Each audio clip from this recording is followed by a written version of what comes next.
2024, 2025 ఆర్థిక సంవత్సరానికి సంబంధించిన స్టేట్ బడ్జెట్ను ఎల్లుండి అసెంబ్లీలో రాష్ట్ర సర్కారు ప్రవేశపెట్టనుంది. ఇందుకు ముఖ్యంగా విద్య, వైద్యం, సంక్షేమం, వ్యవసాయానికి ఎక్కువ మొత్తంలో కేటాయింపులు జరుగుతున్నాయన్న అభిప్రాయాలు వ్యక్తమవుతున్నాయి. ఫిబ్రవరిలో సమర్పించిన ఓట్ ఆన్ అకౌంట్ బడ్జెట్లోనూ ఈ రంగాలకు ప్రభుత్వం ప్రియారిటీ ఇచ్చింది.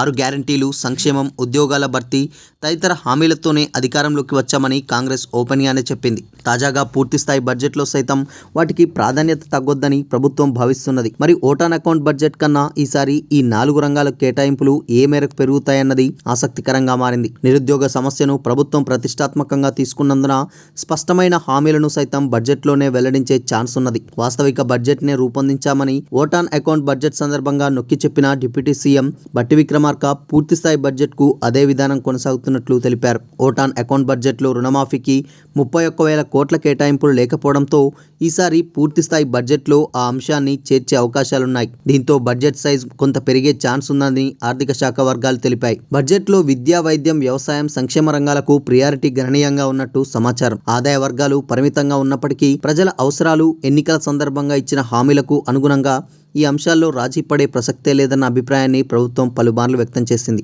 ఆర్థిక వనరుల సమీకరణంలోని ఇబ్బందుల దృష్ట్యా ఈసారి మౌలిక సౌకర్యాల కల్పన, సాగునీటి ప్రాజెక్టులు, క్యాపిటల్ ఎక్స్పెండిచర్ తదితరాలకు ఎక్కువగా కేటాయింపులు ఉండకపోవచ్చనే అభిప్రాయం అధికారుల నుంచి వ్యక్తమవుతున్నది. పెండింగ్ ప్రాజెక్టుల తాజా స్థితిగతులను దృష్టిలో పెట్టుకొని వాటిని పూర్తి చేసేందుకు అవసరమైన నిధులు కేటాయించే అవకాశం ఉన్నది. ఉమ్మడి మహబూబ్ నగర్, నల్గొండ జిల్లాలోని నారాయణపేట, కొడంగల్ ఎత్తిపోతలతో పాటు కల్వకుర్తి, భీమా, కోయిల్ సాగర్, డిండి, ఎస్ఎల్బీసీ తదితర ప్రాజెక్టులకు నిర్దిష్ట కేటాయింపులు చేయొచ్చని తెలిసింది.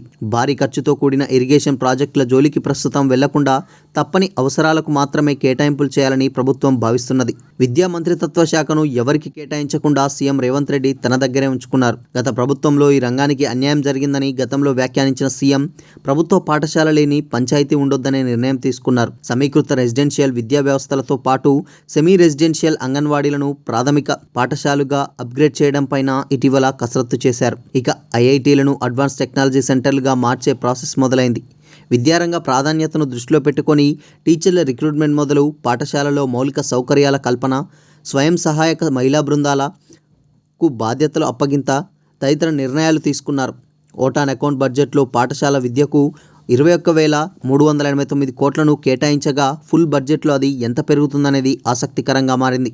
కుటుంబ సగటు ఖర్చులో వైద్య అవసరాలకు గణనీయంగా వెచ్చించాల్సి వస్తుందని భావించిన సీఎం రేవంత్ ఆరోగ్యశ్రీ ద్వారా కార్పొరేట్ ఆసుపత్రుల్లో చికిత్స పొందే పరిమితిని 5 లక్షల నుంచి 10 లక్షలకు పెంచారు. ప్రభుత్వం ఏర్పాటైన 2 రోజుల్లోనే ఈ నిర్ణయం తీసుకున్నారు.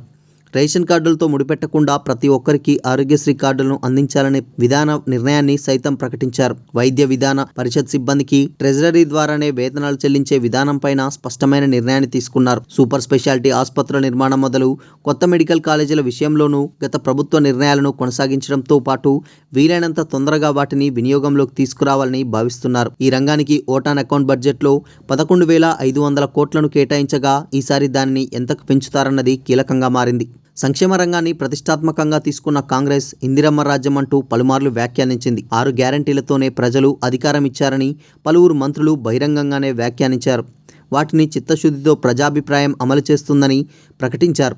ఈ నేపథ్యంలో ఓట్ ఆన్ అకౌంట్ బడ్జెట్లో సంక్షేమం కోసం 53,196 కోట్లను వెచ్చించగా పూర్తి బడ్జెట్లో ఇది ఎంత పెరుగుతుందనే చర్చలు మొదలయ్యాయి. ఓట్ ఆన్ అకౌంట్లో ఎస్సీకి 21,874 కోట్లు, ఎస్టీ 13,013 కోట్లు, బీసీ 8,000 కోట్లు, మైనార్టీ 2,262 కోట్లకు గణనీయంగా నిధులను కేటాయించిన ప్రభుత్వం ఆ ఒరవడిని పూర్తి బడ్జెట్లోనూ కొనసాగించాలని భావిస్తున్నది. 6 గ్యారంటీల్లో 5ంటిని ఇప్పటికే అమల్లోకి తెచ్చామని చెబుతున్నందున ఎన్ని ఆర్థిక ఇబ్బందులున్నా అన్ని గ్యారంటీలను కంప్లీట్ చేస్తామని స్పష్టత ఇచ్చింది. దీనికి తగినట్లుగా బడ్జెట్లో ఎన్ని నిధులు కేటాయిస్తుందనే దానిపై ఆసక్తి నెలకొంది. రాష్ట్రంలోని సగానికి పైగా కుటుంబాలు వ్యవసాయ రంగం మీద ఆధారపడి బతుకుతున్నాయన్న అంచనాతో రైతులను రుణ విముక్తులను చేసేందుకు ప్రభుత్వం రుణమాఫీని అమలు చేయడం మొదలుపెట్టింది. నెల రోజుల వ్యవధిలోనే రైతు రుణాలను మాఫీ చేయడానికి 31,000 కోట్లను ఖర్చు చేయనున్నట్టు స్వయంగా ముఖ్యమంత్రి ప్రకటించారు. ఇందులో భాగంగా ఫస్ట్ ఫేజ్ను ఈ నెల 18న లాంఛనంగా ప్రారంభించారు. ఇప్పటికే 1,00,000 వరకు రుణం ఉన్న రైతులకు 6,098 కోట్లను విడుదల చేశారు.